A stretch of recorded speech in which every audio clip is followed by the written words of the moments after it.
ഇതാ ഞാൻ പറയാം.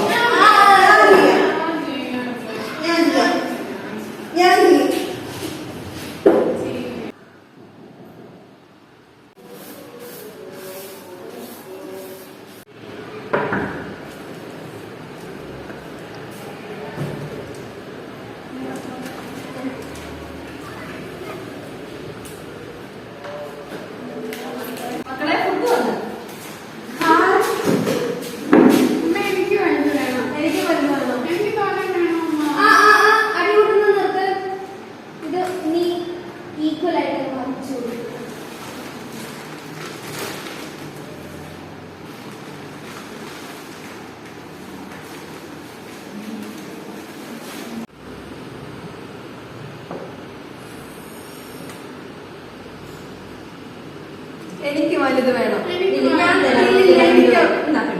ഇത് ചെറുതാമേ. ആണല്ലോ. അപ്പൊ നമുക്ക് എല്ലാവർക്കും 4 കിട്ടും. അപ്പൊ നമുക്ക് എല്ലാവർക്കും തുല്യമായിട്ട് കിട്ടും. അച്ഛാ, എന്താ മോളെ? നമ്മളിപ്പോ ഇതല്ലേ പഠിച്ചേ? അതെ, നമ്മൾ ഇതാണല്ലോ